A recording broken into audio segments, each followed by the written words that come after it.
Welcome to the Neo Self-Care Podcast. This is the podcast where self-care meets transformation. My name is Vashti Maya, and I am your guide to exploring fresh, empowering ways to nurture your mind, body, and soul. Here, we go beyond bubble baths and face masks, and we dive deeper into personal growth, emotional wellness, and practical tools for thriving in every area of life. So whether you're here to build confidence, find balance, or to rediscover yourself, Neo Self-Care is your space to feel supported, inspired, and ready to embrace your journey. Let's grow, heal, and glow together, one episode at a time. Welcome to Neo Self-Care. Happy 2025. I am your host, Vashti Maya, and this is the space where we explore innovative ways to nurture our mind, body, and spirit. So today we're kicking off the new year with a conversation about embracing change and stepping into the best version of yourself for 2025. Before we get started, I just want to say thank you so much to all of my listeners, and all of the viewers. This is season 3. This is the 3rd year. We are growing. But most importantly, we are making lasting changes for ourselves. So I just wanted to take that time out to say thank you to everybody. I really do appreciate you guys. I'm really excited for where this is going to go this year and for everyone who's going to be joining our family and our community. So thank you so much. And happy 2025. It is a 9-year. It is a year that is meant for completion, a year that's meant for change, a year that's meant for transformation and growth. And I am so looking forward to it. And I hope that you are as well. So just like I mentioned, we are going to be kicking off the new year talking about embracing change and stepping into the best version of ourselves for 2025. Now, granted, the whole rest of the season, the whole rest of the year, we are always talking about ways to become the best version of ourselves. But we're going to look at it from like a grand scheme, seeing that this is the absolute first episode of the new year. So let's go ahead and get started. Wait. I just want to let it be known, back by popular demand, I will be bringing back readings on the podcast. So kind of just seeing, what the energy is for the week. Today it's going to be overall what the energy is for this year for like the collective, but I've been asked about it and I decided that this is the year that I want to bring it back. So make sure you guys stay tuned for that, okay?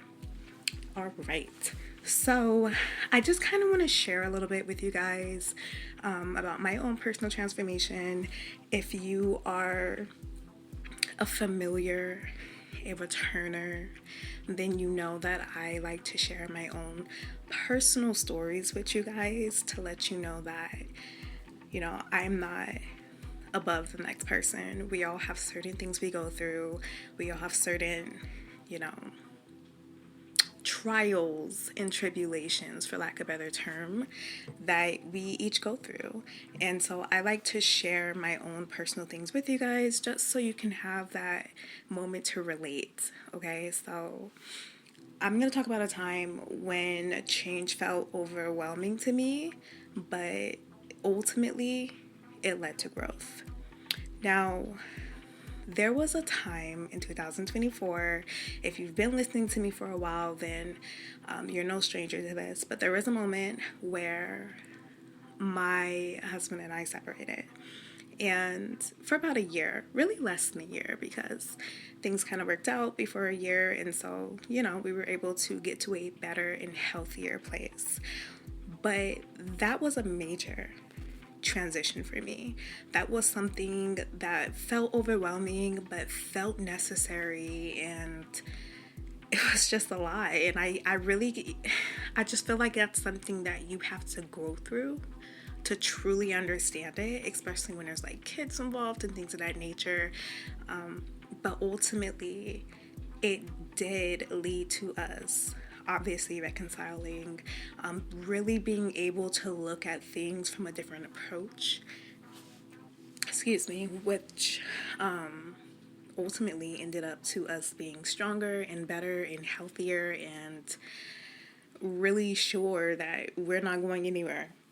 I mean, so much so that we have our 5-year vow renewal coming up this year and a whole wedding, and I'm so excited. So, like, this year is tremendous for me already. So, but I do feel, and we talked about before, that, sometimes we look at the separation as a catalyst for getting on the right track with one another, and it was scary and it was unpredictable and it was overwhelming, but it led to so much growth individually, which ended up being tremendous growth for us together as one, as a unit, as a couple, as a marriage, so that's one example.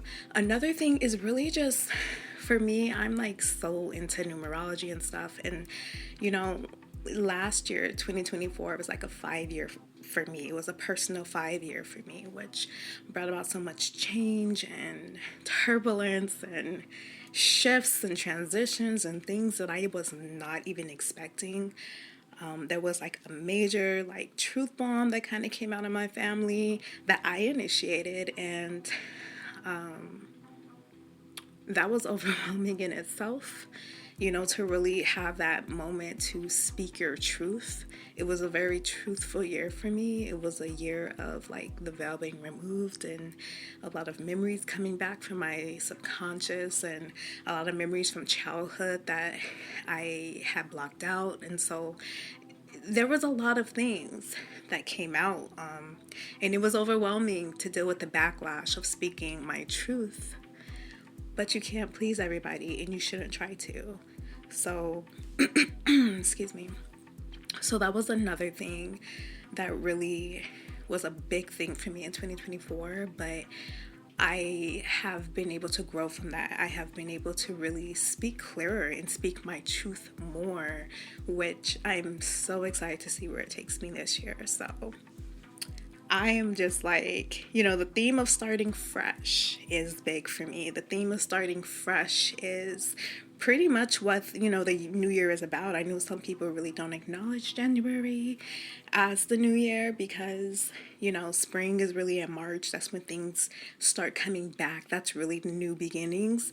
But we are here in the United States of America, or wherever you are, and 2025 became a thing on January 1st, so we're going to roll with it for now.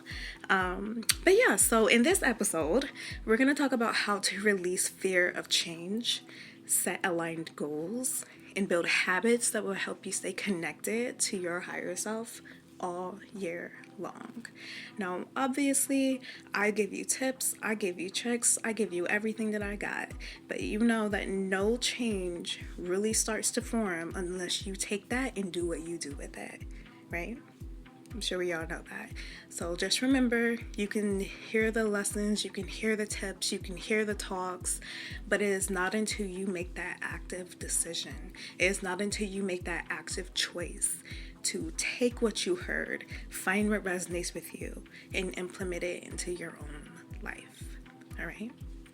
So let's go ahead and get started with the first segment, which is kind of just reflecting on the lessons of the past year. So why does reflection matter when you're getting to the point of a new year or a new phase in life? Why does reflection matter? Well, if you begin to understand the lessons from the past, or in this case, the past year, then it can guide you to intentional change. What do I mean by that?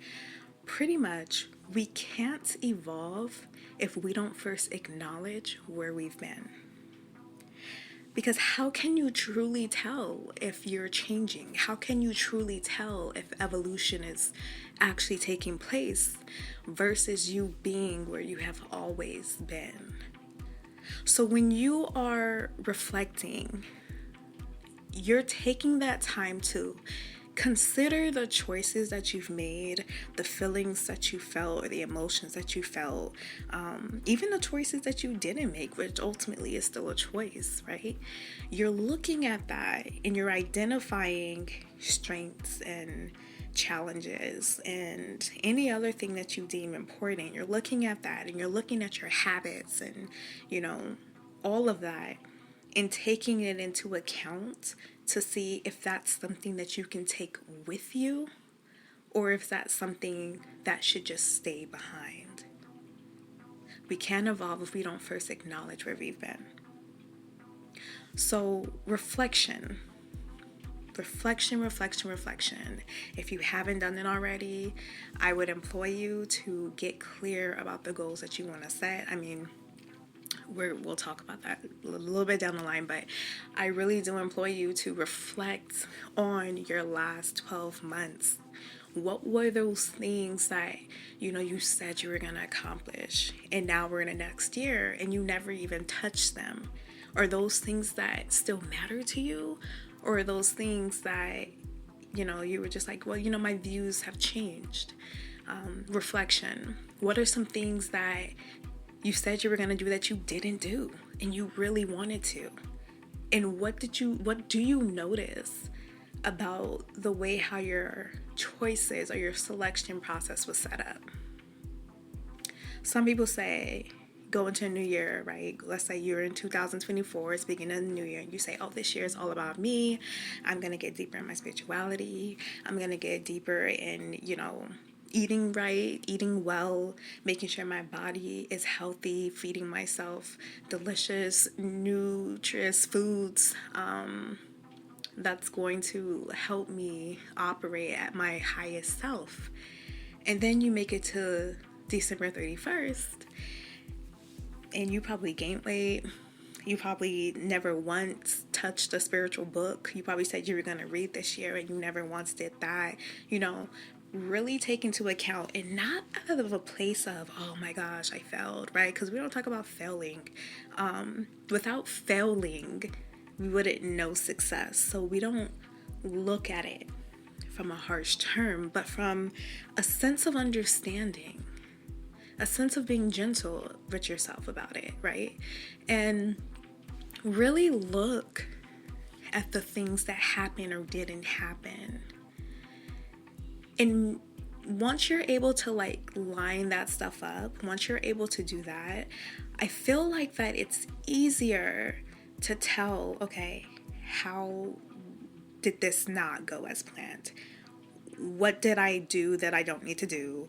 The same things I just said earlier. It just sets it up. And you can do that in your head, but I would heavily implore you to write it down, because when you can see things right in front of you,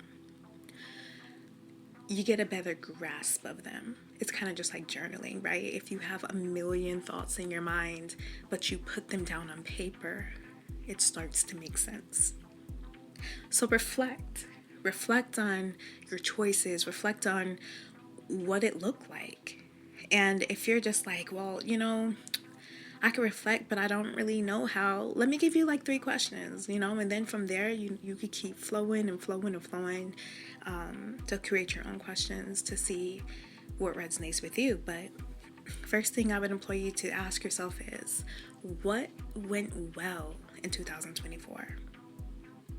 What went well? What are you most proud of from 2024? Is it that you finished a semester of school? Is it that you had moments where you really didn't want to get out of the bed, but you did get out of the bed?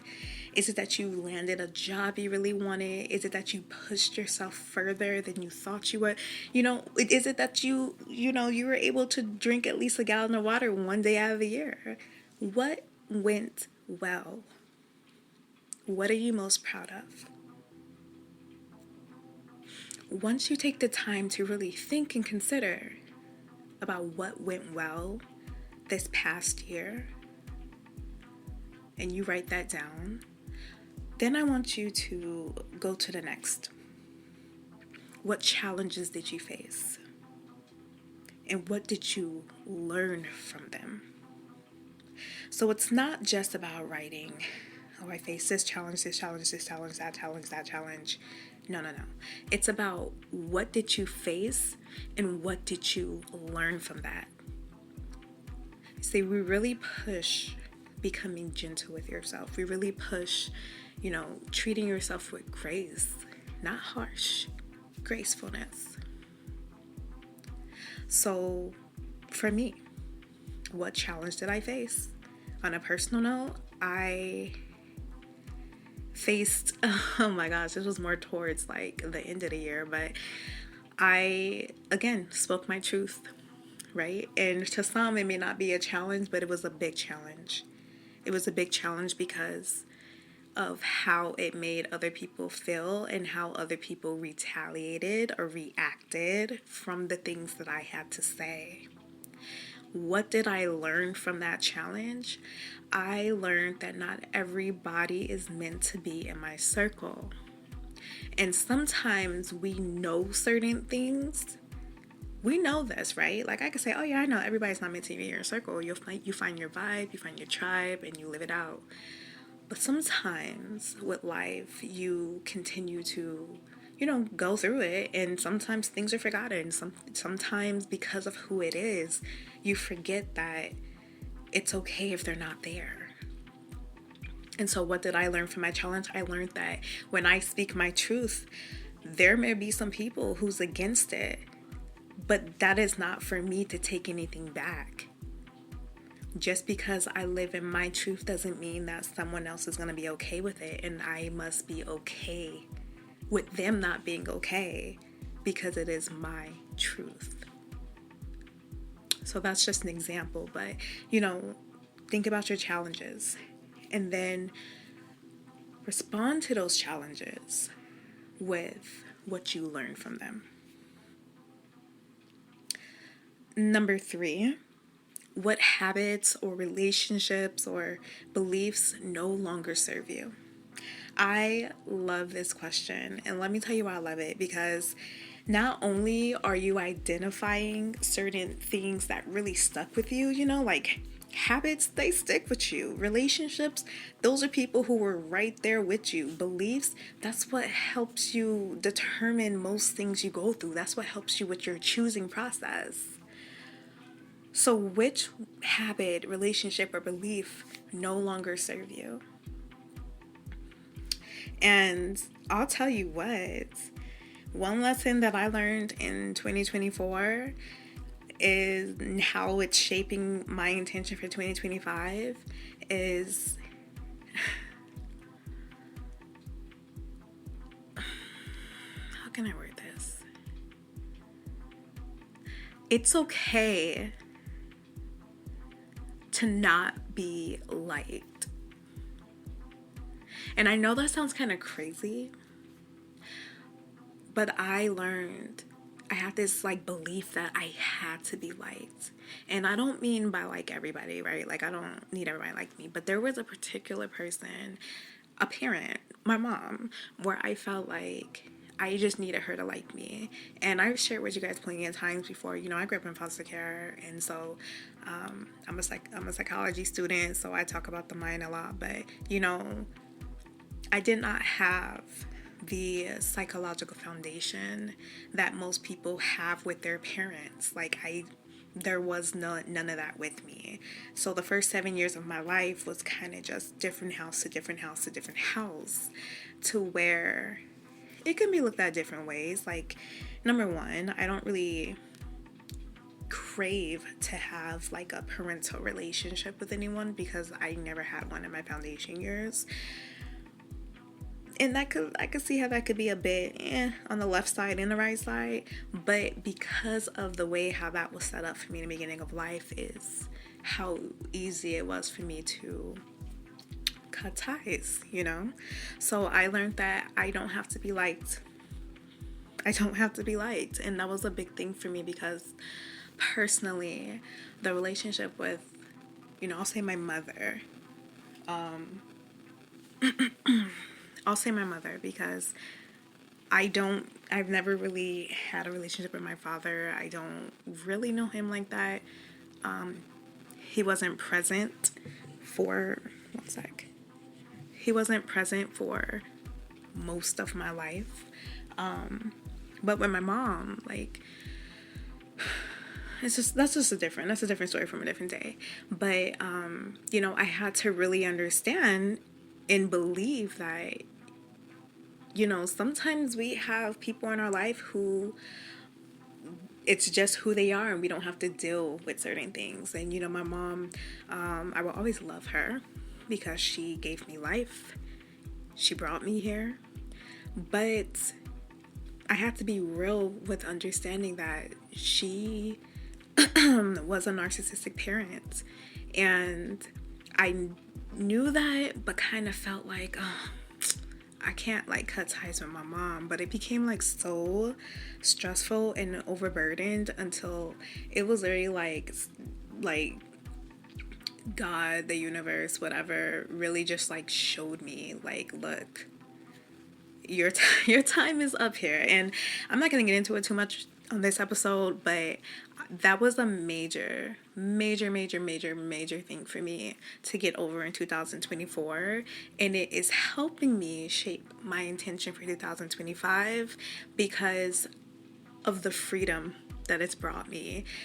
It's allowed me to step more into who I am, and I have every intention to bring that out this year, to bring out me, who I am, what makes me feel good, what truths I have that can help other people without feeling like I'm outshining somebody else, especially someone who you should outshine, because I'm a firm believer that you want your kids to do better than you. So when you have a relationship with a parent who doesn't want to see you do better than them, it gets a bit toxic. You know what I mean? So that was like a really big thing for me. So I'm just giving you guys some examples. But that was a really big lesson that I learned in 2024 that is really reshaping my intention for 2025, which is to live my life unapologetically and to do what feels good for me. Because that's what it should be about. Do what feels good for you. So since we're talking about intention, I want to go ahead and get into segment 2, which is setting goals that align with your higher self. Setting goals that align with your higher self. For starters, what is the importance of alignment? Well, number 1, goals that are rooted in your values and goals that are rooted in your higher self are more sustainable and way more fulfilling.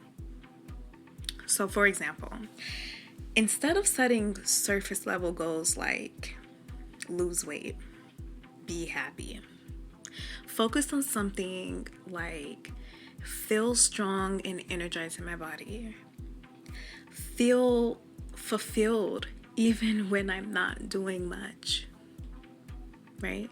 So you really want to touch on something that's more fulfilling and more sustainable. It's important to, or I would say number 2 is, the power of intention over resolution. People say, oh, what are your New Year's resolutions? Nothing. Ask me what my New Year's intentions are, then I can give you everything. But intentions are more flexible and forgiving rather than rigid resolutions. Oh, my resolution is to lose weight, and then you don't do it and you end up beating yourself up. But if your intention is to be a bit more mindful with my choices that I do for my body, a bit more mindful with how I think and perceive the world, a bit more mindful with how I treat myself, those are intentions. And what the difference between the two, the difference between intentions and resolutions is intention focuses on the process, while resolutions are often focused solely on the outcome. And most times people want that instant gratification, right? You want to get to the finish line. But the gift and the joy and everything else is in the process. It's about the process. Because if you're taking little steps here and there, if you're doing those micro habits, and we'll talk about that, but if we're doing those things, we're going to eventually get to where it is we want to be, right? But if we're focusing on just the process, like one thing that I'm doing is like, I'm trying, no, we don't talk like that, I'm doing, is making better habits in different parts of my life. And I am more focused on the process of that.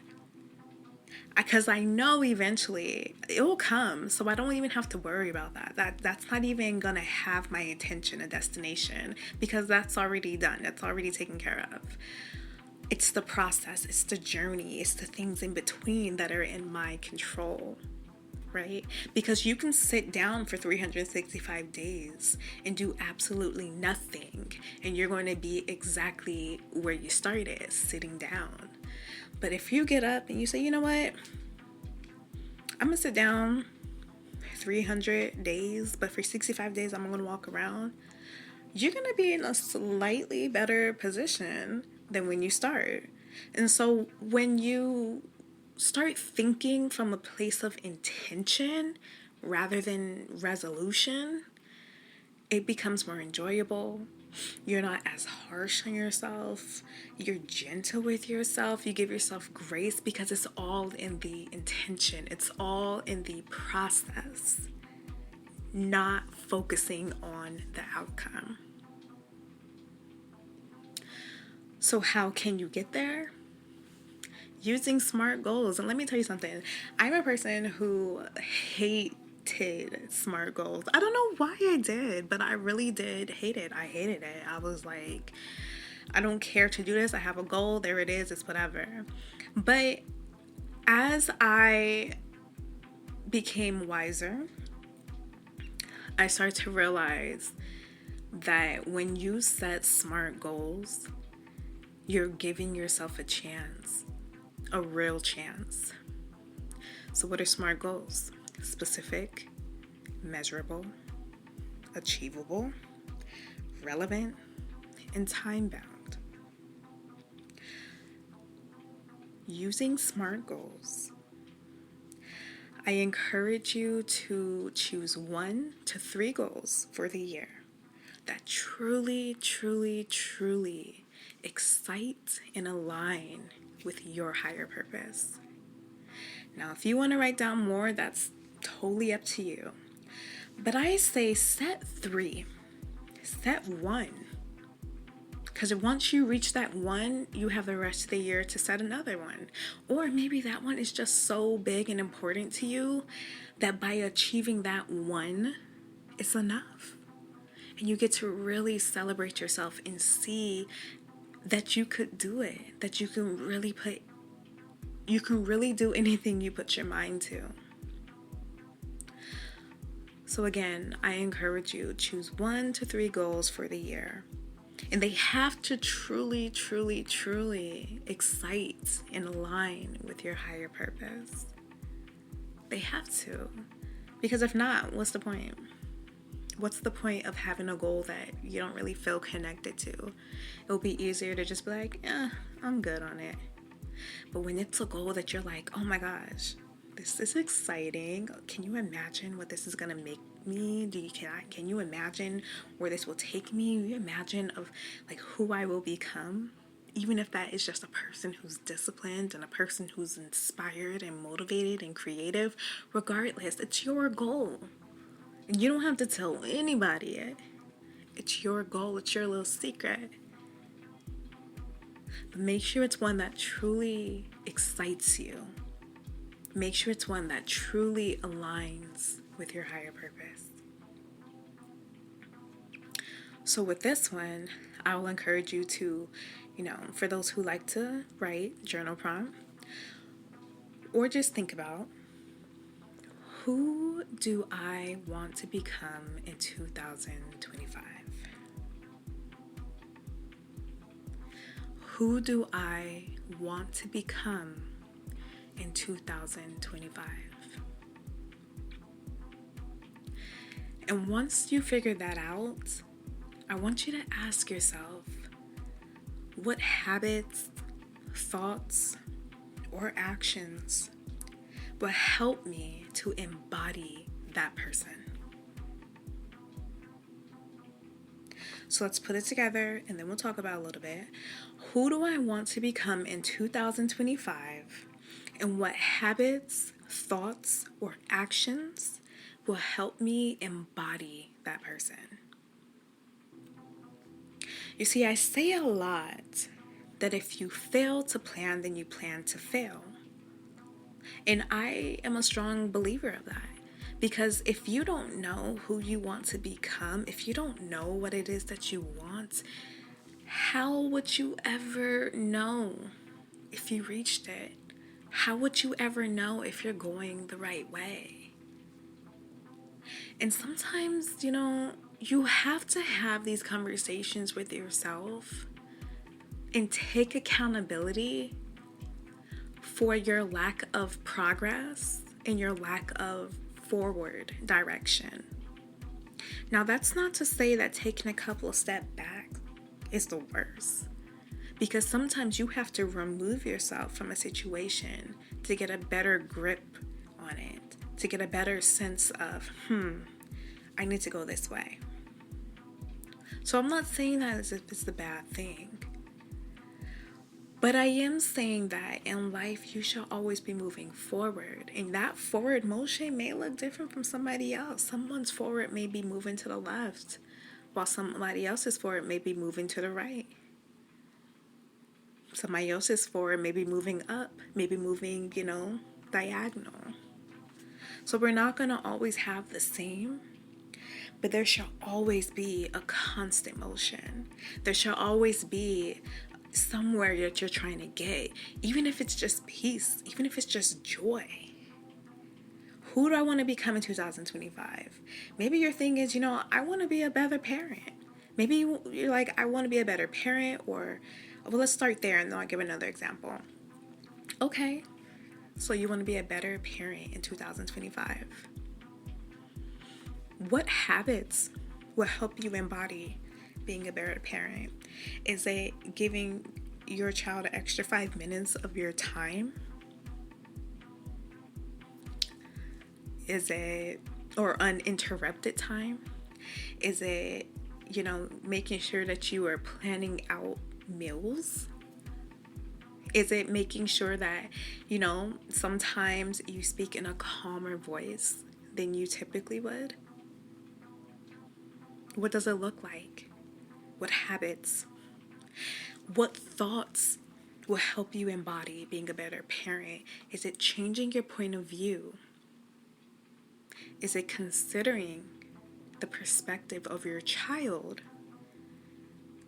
Because maybe that's a way you have never thought. What actions will help you to embody being a better parent? Is it just showing up? Is it taking a couple of hours away from work so that you can give it to your child? What does that look like? Who do you want to become in 2025? Do you want to be a person that's more disciplined? What habits does a more disciplined you look like? What habits does that person embody? Does that person have a morning and evening routine that they stick to?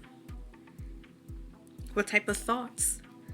Is this the person who says, we have goals, we're going to push through, and so by all means necessary, we're going to get it done? What actions? Does this person work out 5 times a week? Does this person actually plan for their business, plan for their schooling, plan for their job? What does that look like? Does this person go to work on time? What do these things look like? So you have to know who you want to become. Then you have to understand what habits, thoughts, or actions will help you to become the person that you want to be. And then become it, and then embody that. So that really leads us to our third segment, which is about creating daily habits to embrace change. Number 1, small steps for big change.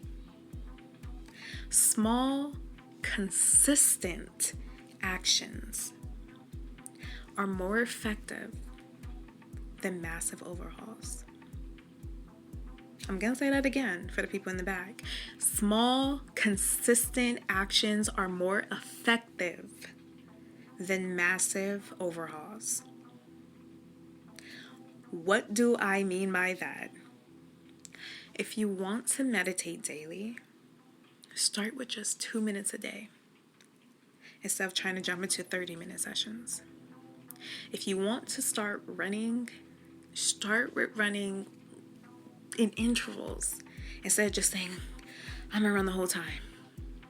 Small, consistent actions are more effective than massive overhauls. And let me tell you, okay, I needed to preach that to myself for so long because I'm a cold turkey girl. Look, when I first went raw vegan, I jumped into it. I was raw vegan for 3 years, granted, right? But it was like, I just did it.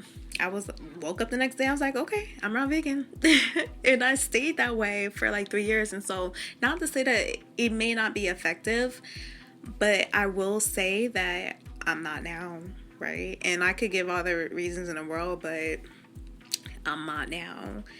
I had to teach myself that the small steps are okay. The small steps mean something. I had to teach myself that. I had to teach myself that, hey, I may have 319 ideas, but it's okay to just start with one. And I know that it may not be the easiest thing in the world. I know, trust me, I know. My husband loves to tell me it's not a sprint, it's a marathon. But I be trying to sprint. I do. I try to sprint. I try to get there. And I had to teach myself, hey, it's okay to not be there. Maybe you're overwhelmed. Maybe don't try to wash 10 loads of laundry in a day when you know that washing and then folding overwhelms you. Shoot for 1. Shoot for 2. But the small, consistent actions are way more effective than the massive overhauls. And if you can remind yourself that, if you can remember that the small things count, then you will live, number 1, a less stressed life because you're not stressing over the fact that you had a little major or minor slip up. Because it's the small, consistent things. If you know that you're not a water drinker, don't try to shoot for a gallon of water. Maybe you just need to drink 1 or 2 bottles because that's better than doing 0. And then eventually you'll get there. But the small things add up. The small changes are effective. The small habits and actions that you're taking are effective. And that can run each way. So when you're creating daily habits to embrace change, right? Remember the small steps, but then also create daily habits to keep you grounded. I am big on a meditation or a mindfulness practice. And I'm not telling you to do this for an hour. I'm not even telling you to do this for 30 minutes. I don't even do it for 30 minutes. So how can I tell you to do it? But taking about 5 to 10 minutes a day to just be still, to just silence your mind, silence the noise, even though you're still going to think. You're going to think. And just close your eyes and just lay there. Set a timer. I normally put a timer on my Apple Watch for 5 minutes and 5 seconds because I know I got to get comfortable and then close my eyes for the 5 seconds. And I will just focus on my breath And do I have thoughts? Oh, yeah, I have some of the wildest thoughts when I'm intentionally doing something. But I just observe and I spend moments in that quietness. Sometimes, if it's too loud in my head, I will say inside of me, inhale, exhale, or breathe in, breathe out. Not out loud, but inside, telepathically. And that's a way how to kind of get some control over my mind. But sometimes even that don't work. But as you start to build this habit of meditation or mindfulness, you start to become a bit more centered. You start to become more grounded. Another thing that I do is morning journaling to set intentions for the day. See, a lot of times some of us just wake up and we just go. And then we have all these things happening in our day. And some things we're cool with, some things we're not so cool with. But we have no direction of how we want our day to go because we don't spend time setting intentions for our day. Now, does that mean that like your day is always going to go as you intend? Sometimes, yeah. I'll be the first to tell you, I've had moments where I've set intentions and it's like, oh my God, this actually happened. Oh my God, I actually did have a good day. Oh my God, I accomplished what I wanted to accomplish. But I've also had those times where I don't set an intention and then I'm surprised that the day wasn't a good day. So when you're journaling, right, you can set your intention for the day. Like today, for example, I set an intention to accomplish something and here we are. My intention was to do this.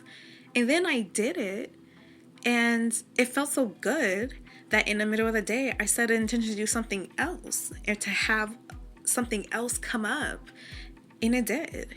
And so even if it doesn't happen, sometimes it sets you up to become the author of your life, which I think is most important. Another thing that I do, especially being more intentional about this year, is daily gratitude practice to focus on positivity during transitions.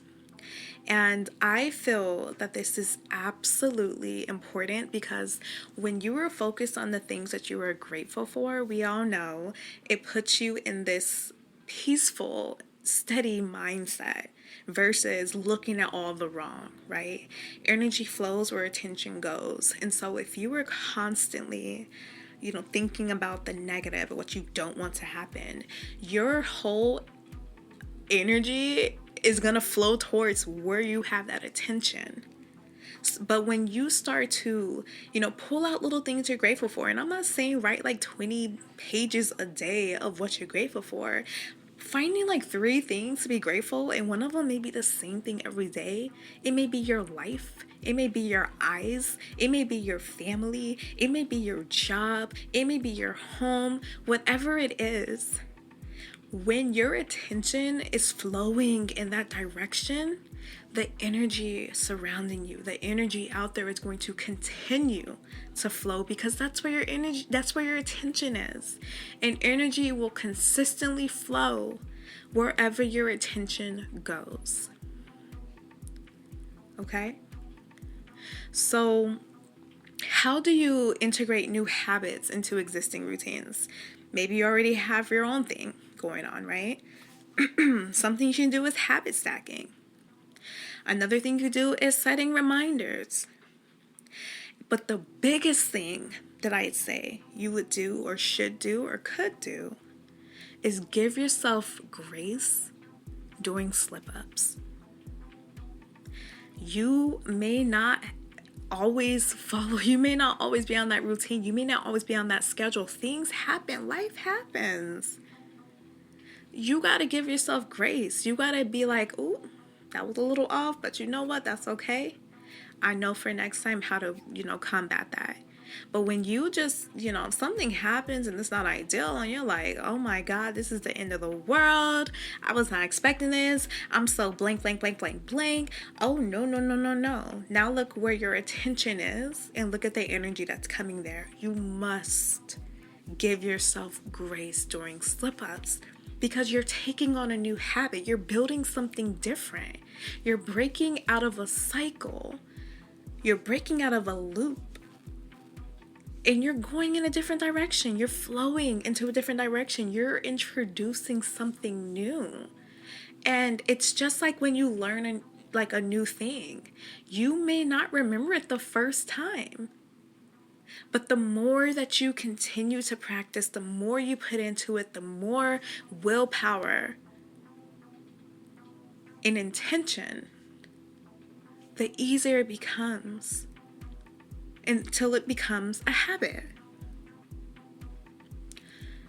Now, I do want to kind of give you guys just a little bit of an exercise that I feel might be helpful for you. I would say when you have this moment, like let's say like when you're doing your meditation for 5 minutes or your mindfulness for 5 minutes, 10 minutes or whatever, I want you to take the moment, or if you can do it now, then that's amazing. But I want you to take a moment and really visualize your ideal day this year. I want you to visualize your ideal day in 2025. Don't visualize the year, just visualize a day. And if you're not on a private island right now, don't visualize that. Maybe it's hard for you to conceptualize the idea of having something more than you have now. And so you just become a little bit of a realist and still visualize a preferred ideal day. So take a moment, think about your ideal day. Focus on the habits that you would like to adopt. See what that looks like. Do you know what that looks like? And if it's not as easy to visualize your ideal day, then perhaps you just use this time to ask yourself, what is it that I like? How would I like my day to go? Is my ideal day like just staying in a bed until 12 p.m. and then getting up, putting on a comfortable robe because it's winter, sitting on the couch, binge watching TV with just peace, having a day of doing absolutely nothing except for watching a show that you really like? Is that what it is? Because if that is, then that's okay. What is the habit? The habit is peace, finding peace, doing things for yourself. Or is it something different? Is your ideal day, feeling empowered in the morning, spending that time in mindfulness, brushing your teeth, having a morning routine, seeing yourself flow through that morning routine, getting dressed, working out, having a fantastic workout session, taking a shower, changing into some clothes and, building something that you like or, whatever it is. And then towards the night, you have a night routine. What habits, really get clear about that. Because the more that you can see it, the more that it feels good to you, because we don't do things for other people's gratification. But the more that it feels real to you, the more that it feels ideal to you, the smoother it'll flow. And it will allow you to see the things that you need to be adapting now, or it allows you to see the difference between that ideal day versus the days you have now, so you know how to adjust, what to pull out, even if it's just one thing, even if it's just a minor tweak. Because again, small, consistent actions are more effective than massive overhauls. So I will leave you guys with that. I do want to take the moment to get some little ASMR right here. I do want to take a moment to pull a collective card. Ooh, that was loud. On 2025, what the collective energy is for this year, what it is that we're meant to focus on as a collective. All right. Ooh, okay, so this, I like this. So this year's energy, according to tarot, is the moon. And I love the moon because it is a mystical card. It not only illuminates the things that we keep inside and shines a light on it, but it also unveils a mystery. It's kind of like, who will you become by shining a light on the things that you tend to hide, or the things that you may be shameful of, or the things that, you find shame in, right? And I love that for this new year. I love this being the card for 2025 because it's like a pivot. When things are going a certain way, and then you're able to shine a light on it and see it from a 5-dimensional aspect rather than just a 2-dimensional aspect, you get a better grip and understanding of it. And by doing that, you allow for yourself to really shine and illuminate, because you're able to see the little shadows or darkness, and you're able to take that and alchemize it to become your best version. And so I really do love the moon card. Not to mention it's also the number 18 in a tarot deck, and when you add 1 and 8, that makes a 9, and this is a 9 year. You see how it all lines up? I love this. I love it. But the moon is encouraging us to not be afraid of our darker aspects or our dark sides, because all of those things are us. All of it is us. And sometimes the darkness is what propels us forward, right? Like, when we talk about self-love, people say self-love isn't selfish. It kind of is. And it's like a balance, right? You have to be able to care about yourself enough and not... You have to be able to care about yourself enough and not put other people over you in like the most perfect balance. But that is also like a shadow effect, right? Because you're being selfish with your time, you're being selfish with your energy, and there are like negative connotations to being selfish, but those are necessary evils, if you will. Those are necessary darkness. And if you didn't have those dark sides of you, how could you embody the full light? Do you get what I'm saying? So it's a very, very give and take type of energy. And it's looking at yourself, not in a sense of judgment, not in a sense of scolding, but being gentle enough to identify, to see, hey, does this help me? Is this good for me? And how can I continue to flourish? Another thing that I want to say with the moon card for this year, I feel that it is kind of clearing illusions, right? I know that the moon can be tied to illusions, but the way how, especially with this deck and how it's speaking to me, is that this is a very much illuminating year, and it is time to show parts of you that you felt were not enough. It is time for you to take down or dismantle the version of you that was never true. Drop the illusion, drop the mask, and become whoever it is that you wish to be without a care in the world of what anyone else thinks. As long as it's not causing harm to other people and it's not causing harm to yourself, then you should be perfectly, perfectly, perfectly fine with being who you truly are and not really caring about what other people think. So I love that. I think it really tied right into the rest of the message that we had this in this episode, which is great. So that is our tarot card of the year. Starting next week, I will be doing like weekly energy pulls and things like that. But yeah, I want to leave you with just a little quote, which is, change isn't easy, but it's worth it. You have everything you need to create a life you love. You just have to take it one day at a time. And with that, I want you to reflect on the lessons of 2024. I want you to set 1 to 3 aligned goals for 2025. And I want you to pick one habit, just one, to start implementing this week. Okay? You got that? If you feel called to do so, you're more than welcome to share your reflections or goals with me via social media or email, or keep them to yourself. Either way, it doesn't matter.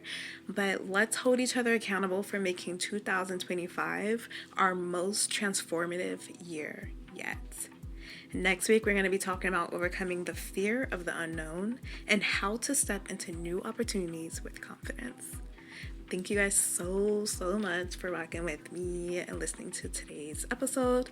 And I am so excited to be back next week to talk about overcoming changes, fear of the unknown, and all that good stuff. All right. I hope that you guys have a fantastic rest of your week. Of course, you'll hear me next week, but I hope that you have a fantastic rest of your year. And let this be the year. Let this be the year that you do something different than what you've done previous years. All right, you guys. Love you so much. Thanks for tuning in. See you next week.